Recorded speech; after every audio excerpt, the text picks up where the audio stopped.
Tim is from Plum Consulting. Tim's going to take our next session and hopefully be able to take real life questions today. So Tim, can I hand it over to you, please? Hi there, there are some slides, that's good. I presume this can go forward and back. Yes, it can. Excellent. Hi there, my name is Tim Miller. I'm a partner at Plum Consulting. And just to point out, it's P-U-L-M, no B on the end. So when you're searching for our website afterwards, that's where most people fall down. We are a mainly telecoms and broadcasting focused consultancy, though we do a lot of work on spectrum as well. And obviously, a lot of the time it intersects telecoms and broadcasting spectrum. But we do look at kind of the wider spectrum question as well. And one of the things that we've been asked to do recently from the UK Spectrum Policy Forum, which is part of Tech UK, is to look at the way that spectrum policy itself can be used to make a positive impact on climate change. How can spectrum policy be changed to help tackle climate change, and are there things that we should avoid doing to avoid making climate change worse? Now, I want to say up front, I have never worked in the energy industry as such. I've done some various things around spectrum that relate to energy. And I used to sit on a floor with some energy economists back about 15 years ago. But listening to some of the kind of the previous conversations here, there are obviously some things that I might not know about. And so do please go easy on me when it comes to technical questions. Anyway, so I'm here to talk to you about this study that we did for the UK Spectrum Policy Forum. I'm obviously not here on behalf of the SPF.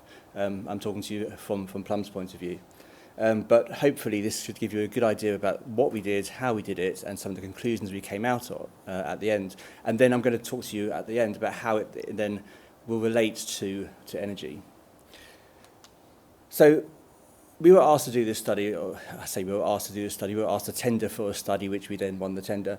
The UK SPF knows that there is a general feeling in government at the moment that there should be more work being done on climate change. And obviously back in 2019, there was this the legislation passed to say that actually by 2050, then we're aiming for net zero. We know that there are lots of people in the industry who have done a lot more than this and are aiming for their own net zero way before that date through corporate social responsibility programs. But we know that unless there is a kind of a drive from government for things to change, then not everyone is going to be doing this. Our task was to look at how spectrum policy feeds into this. And to an extent, this comes on the back of a number of other studies that have been done, looking at a consultation from the Radio Spectrum Policy Group at a Europe-wide level. The GSMA put in a very detailed response to this. I say detailed, a very extensive response to this, talking about all the different things that it thinks that regulators and governments should be doing to change their spectrum policy and make climate change better. Obviously, from the GSMA, it's a little bit biased. And it looks at specifically mobile spectrum, specifically things that mean that mobile operators don't need to pay so much for spectrum and have access to more of it. We wanted to go a bit further than that. We didn't want to just look at mobile. We didn't want to just look at things that relate to the way that telecoms is used. We wanted to look at spectrum policy in general. So what we wanted to do was to look at all the ways that spectrum is used, think about how policy changes the way it's used, and then come up with a set of recommendations that obviously the UK government primarily, but generally governments around the world, could use to change the way that spectrum policy is managed. So that is the background for the study. And we started off by looking at work that had been done before. Now we set this out into two ways. First of all, we wanted to look at the way that the industry as a whole, and I say the ICT industry, is actually sort of all spectrum users. How do spectrum users impact on climate change? And there's a lot of information out there. We were able to look at lots of academic studies, lots of research that's been done in this area. The second thing was to narrow that down and to say, rather than looking at spectrum users, let's talk about spectrum policy. How does spectrum policy impact on climate change? And there we hit a brick wall because basically nobody's done anything on it. So we had to then start to think about in more detail each of the steps that is required for spectrum policy to change the way that climate change is happening. And on this slide, I've listed a few things, and obviously, if anyone wants a copy of these slides, I don't know if they're going to be sent out generally, but if not, I'm more than happy to send you a copy. But this basically does summarise a lot of the stuff that's in the report. We identified things that we thought would impact on climate change from a spectrum policy point of view, and then we went out and looked at if there was any evidence on this. And again, some of this kind of comes back to the GSMA's submission, some of it comes back to other submissions in response to RSPG, but some of it is more innovative and new stuff. And the way that, for example, things like legacy network shut-off can impact on climate change is, it's unknown and we can't measure it, but what we can do is to kind of put out a hypothesis as to what's happening. I'm going to talk briefly about the first part and then the second part in a bit more detail as well. So let's talk about the relationship between I say the communication sector, it's a bit wider than that, but it's general spectrum users and climate change. We see this in two ways. First of all, using spectrum can reduce carbon emissions because people don't have to travel so much, you can make things more efficient, you can make people change their behaviours because of the way that spectrum enables them to live their lives in a different way. All of this is a great thing because it enables us to cut down on energy use and carbon emissions and so on. And it's not just about people being able to work from home, it's also, as you well know, the fact that you can more accurately and efficiently monitor energy use and make sure it's being routed to the right place. You can turn off stuff that is not being used. Digital technologies are used across the economy to make things more efficient, largely because it saves people money, but also that has a side effect of making sure that they don't use as much energy and that their carbon emissions are reduced as well. On the other hand, using spectrum can be a polluter, because obviously if you're using spectrum, you are using electricity to send the signals across. There's a large carbon footprint when it comes to putting up masts and transmitters and all the active and passive equipment, which obviously you want to try and reduce down as much as possible. There's also the question about fixed networks and backhauling. The more and more data that we want to send across stuff, then actually sometimes spectrum isn't the best way of doing it, so you end up having to dig up large fields to put down cables and fibres and so on. It's generally bad from an environmental point of view. So we see this, as I said, in two ways. There's the enabler part and there's the polluter part. We want to reduce the polluter part. And any spectrum policies we can think of that help us to reduce that part and increase enablement is a good thing. The other thing which I mentioned earlier is about the monitoring part. I won't spend too much time on here because you will know more about this than I do. But spectrum availability means that you can do a better job of measuring and monitoring energy and electricity and pollution. There are a number of things that have been done in this area. There's actually quite a good paper by RCEP for those of you who can read French. For those who can't, Google Translate does a pretty good job, as I found out. Looking at kind of how the public sector can use spectrum, not use spectrum, use kind of communications networks and so on to reduce the energy and electricity usage. So it's a very important thing we understand to make sure that spectrum is available not just to be the transmitter, but also to work out how much is being transmitted and the best way of doing so. As I said, we then moved on to the second part, looking at how spectrum policy is responsible for either kind of reducing or worsening climate change. And there's a bit of a gap in research here. People haven't really done too much on here, so we've sort of had to look at some steps on the way instead. There's a very strong interest in the subject, though. I mean, obviously it's quite a big thing at the moment to talk about this, which is why I'm here. So what we did instead was to start looking at the different ways, hypotheses about how spectrum policy can lead to changes in behaviour and changes in spectrum use, which in turn can lead to impacts on climate change. We looked at what various international and national organisations, such as the ITU, RSPG and so on, have said and what their hypotheses are. What we did find is that most of the information anywhere is all about mobile networks. Now, that's the biggest user of spectrum, or not the biggest user of spectrum, that's the government. It's the most famous, most vocal user of spectrum. And certainly when you start to dig around and try and work out where people have looked at impacts of spectrum policy, then the mobile industry has got a lot to say.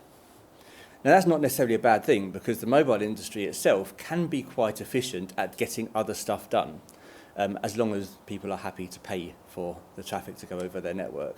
And I'll talk about this a bit later, but with things like network slicing and spectrum slicing, actually it can be quite economically and environmentally efficient to have a single network where dedicated channels can be run over it. And obviously mobile networks have an incentive to try and ensure that happens. One last point we found, and this is something that we came to quite early on, is that when you're looking at spectrum policy, obviously you have to think about DCMS and Ofcom. And when Ofcom makes decisions about spectrum, it has a number of duties it has to comply by. It has to make sure that the spectrum is being used efficiently. It has to make sure that consumer or citizens' welfare is being maximised, and that comes from both economic and kind of social welfare. What it doesn't have is any responsibility to the environment. And in fact, because it is not in its duties, Ofcom has a responsibility to ignore it. If it came to a spectrum policy question and it had two options, one of which was to make people a little better off and one of which was to save the planet, it wouldn't be allowed legally to do the second one. So we were kind of quite shocked by this idea, and one of our recommendations at the very early stage was to say actually Ofcom should be given some responsibilities around this. We then found some kind of further work that had been done on this, and something from the National Infrastructure Commission that said exactly this thing happens with Ofgem as well. And Ofwat. None of these regulators have a responsibility to try and kind of go towards the net zero target.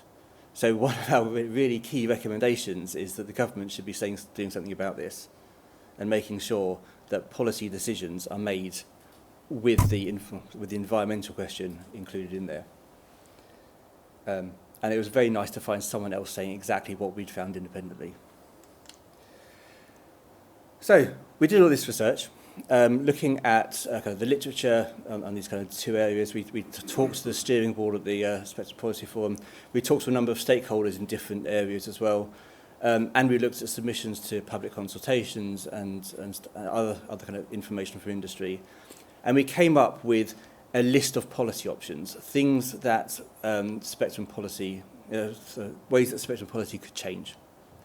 And this was our framework. You don't need to take too much account of this, because if you look at our reports, it's in a lot more detail there. We sort of separated into three different areas. First of all, there was around how is spectrum awarded? Who is it given to? How is it paid for? Are there ways in which it's split up between operators or made kind of in a common way? Secondly, we looked at obligations on people who are awarded spectrum and use spectrum. And the third of all, we looked at incentivizing options. Are there any policy options where you're not actually telling people they must do something, but instead they are incentivized to do it? And we've got 9 different things out. I presume you can all read this in the room, and I'm hoping that people online can read them as well. The first one we looked at, which was kind of one of the big drivers for the SPF talking to us about this in the first place, was spectrum for 5G, and how is spectrum policy for 5G being kind of considered and awarded. But we quickly moved on from that into how is spectrum for lots of other users being used. There's a very important thing around science services. You know, GSMA obviously didn't talk about science services, but we know that, you know, in terms of meteorology and other monitoring issues, it's very important that there is kind of sufficient spectrum available for that. And number 4 here, I'm sure that you've noticed, is around making sure there's identification of suitable spectrum for the energy sector. So one of our recommendations is making sure that spectrum is available, and I'll come on to that in a bit more detail. There's not so much I want to talk about in the other parts, but please do kind of raise your hand if there's anything else that you want me to cover once I've run through the other things.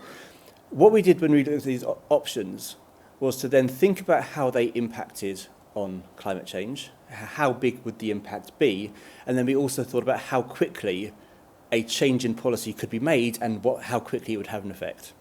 And this then led us to a ranking of the potential options. Sorry, I think I'm standing in someone's way here.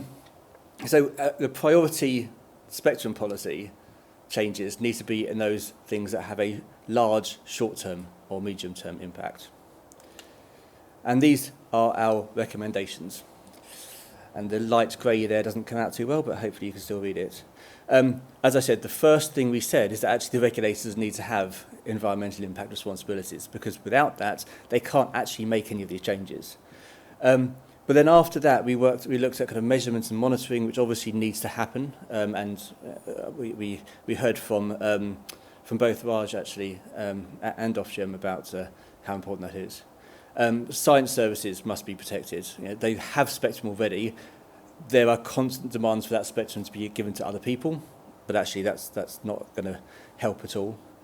And then we get down to the use of green sources of energy. This is kind of the incentivization thing.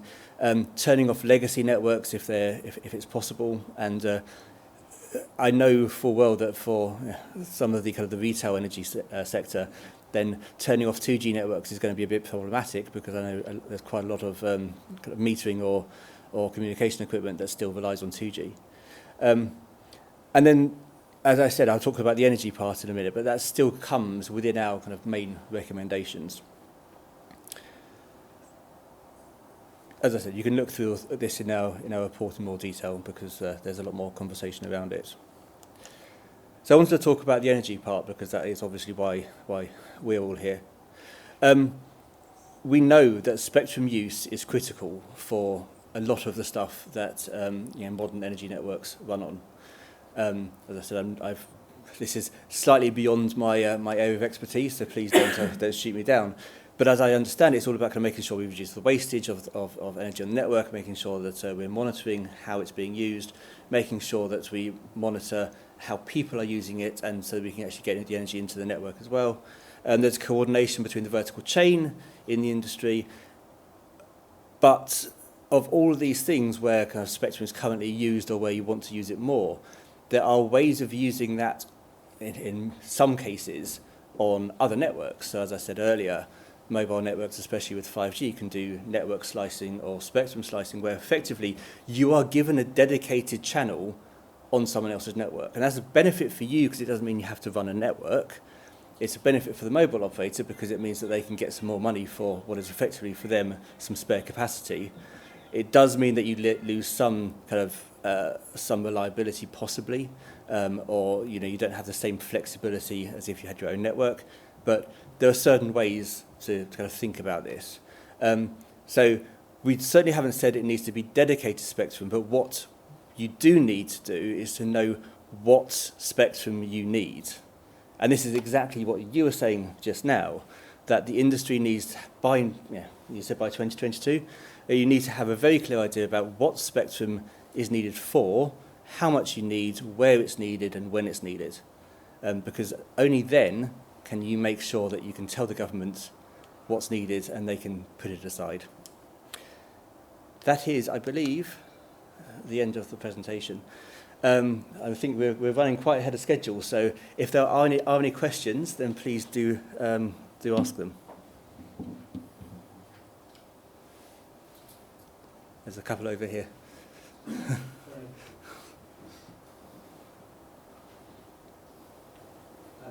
Thanks, Tim, for that very interesting, thought-provoking presentation.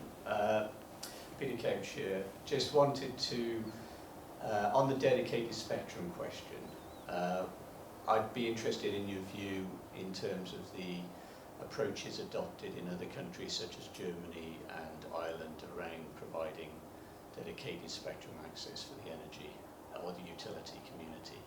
And what do you believe the motivation was there, and how does that relate to your observations, I suppose?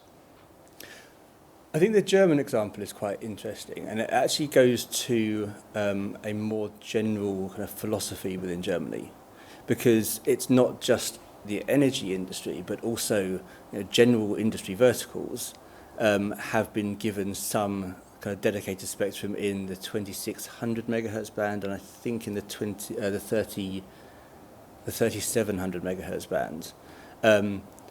Whereas other countries are awarding the entirety of the C-band to 5G, or to mobile companies, expecting them to use it for 5G. In Germany and in France, they have been reserving some of this so that industry can use it themselves. Now, obviously, that comes with a kind of an efficiency cost, because whereas a mobile company might want to use some of the 2600 megahertz to run an LTE service over the entire country, or at least in large urban areas, industry verticals generally have a much smaller geographic footprint. Now, we've done some work, and actually we're doing some more work shortly for the World Bank, looking at how spectrum sharing can lead to a kind of a more efficient use here. So effectively, you can give mobile companies spectrum to use in urban areas, the C-band, but other people can use it in more rural areas or on industrial sites and so on. And there's a good kind of case study of this in America, where the CBRS system is designed to make sure that people can use the CBRS spectrum, which is actually I'm trying to think which bands it is, but it's kind of right in the mid bands. People can use that spectrum as long as it's not being used by the mobile operators or whoever it is who buys it at auction. It's a great idea. I have severe reservations about how it's going to work, because from a technical point of view, it relies on there being a constant heartbeat being sent out, which allows people to use the spectrum, and then as soon as someone else wants to use it, then that heartbeat is stopped. And that just means that you have a kind of a constant energy use, sending out the heartbeat and receiving the heartbeat. And what happens if you go into an area where the heartbeat isn't being received for any reason, but the spectrum could still be used?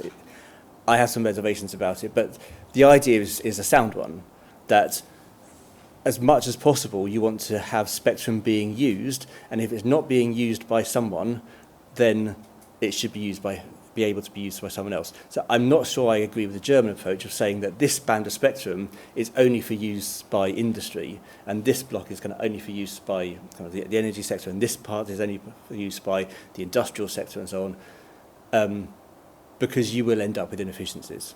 And with everyone crying out for more spectrum, you want to try and make sure it's used as much as possible. So I think, did you have a question as well? Thanks for the presentation, Tim. So I'm Julian Stafford, also in JRC. So there's one online question, and I've got one of my own as well. Okay. So the question here was, did you look at the difference between terrestrial and satellite delivery, obviously in connection with spectrum usage?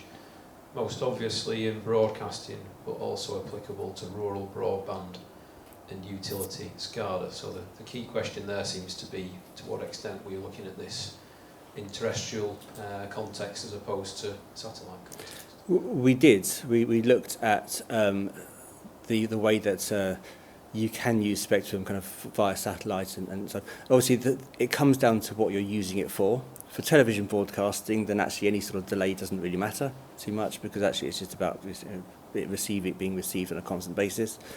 For something like kind of a video call, then actually unless you have low Earth LEO satellites, then actually you end up with kind of a significant delay to a call, and therefore it doesn't really work that well.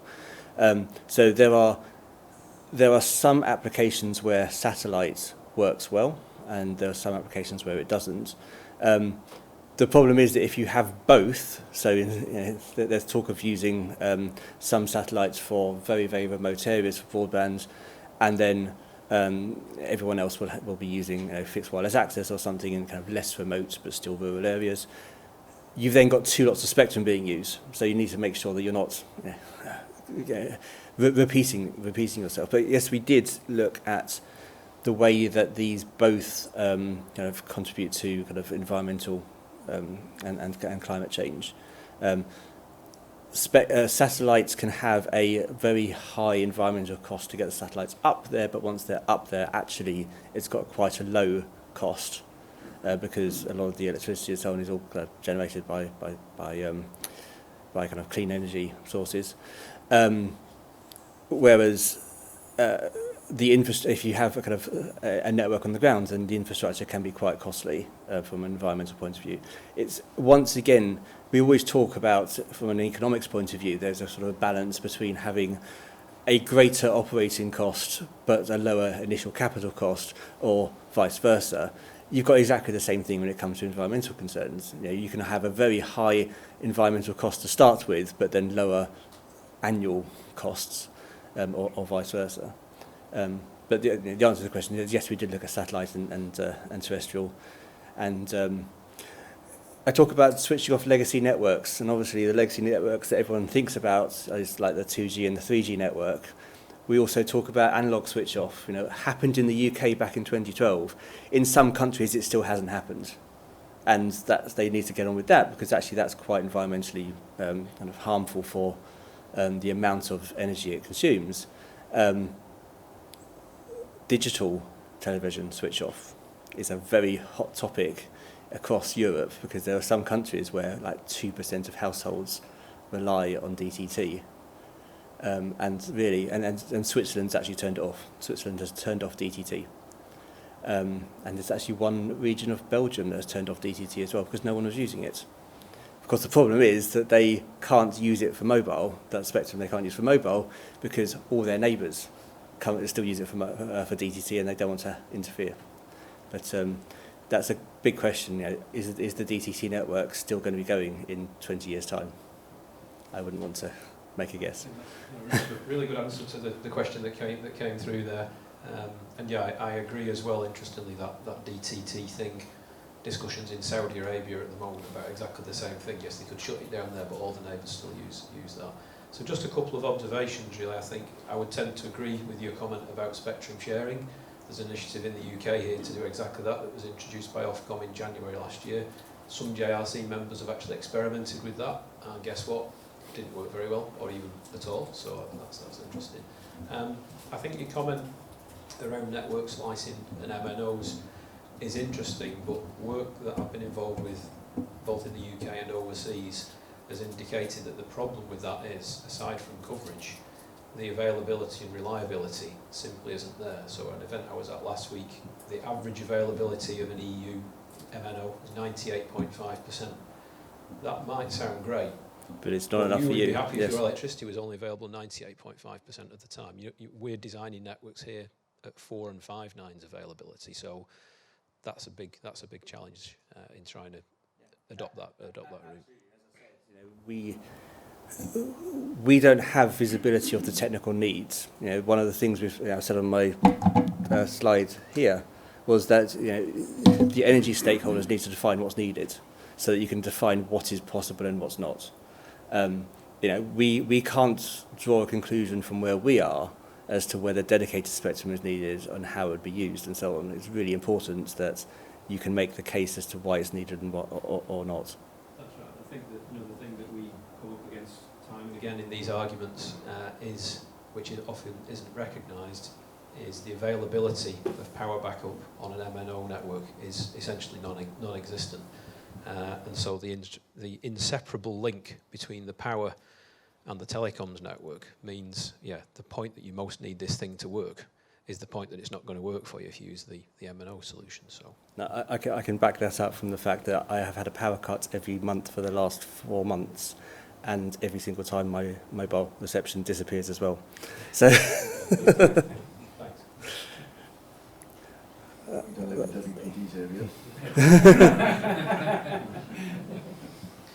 Hi there, Tim.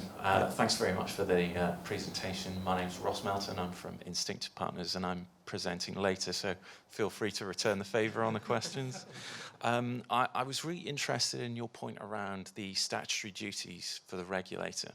And of course, Jonathan Brearley's come out many times to argue that their current responsibilities for current and future customers are sufficient to incentivise investments in kind of decarbonisation infrastructure. Can you take us a little bit more through your rationale of why that might be insufficient and why a statutory duty might be necessary? Sure. And obviously we're coming at it from looking at Ofcom, very specifically Ofcom, as responsibility for spectrum. If you look through Ofcom's duties, which are set out in the Communications Act 2003, it is very clear that they have to look at efficient use of spectrum, making sure spectrum is used as much as possible. And when they're doing it, they have to look at the welfare of citizens from an economic point, and also from kind of a social welfare point of view. But that social welfare point of view is thinking about things like externalities and the way that television broadcasting and so on. If it was purely economic, then you would have no television. It's quite stark.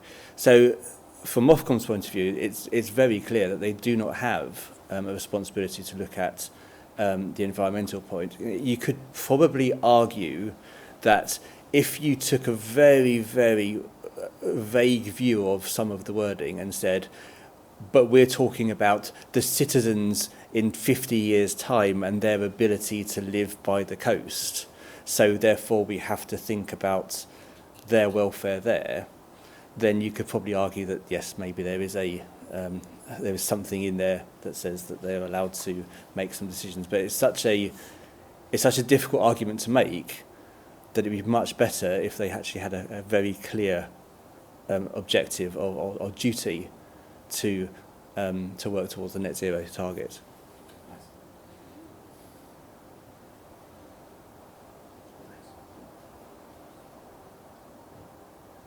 Okay, I can't see any further questions, so I shall pass back to you. As I said, our report for the SPF is available. I think there's definitely a link to it on our website. I think it's actually on the SPF website, so feel free to go there and download it. But if you've got any other questions, then do not hesitate to contact me. Thank you. Next. Thank you, Tim.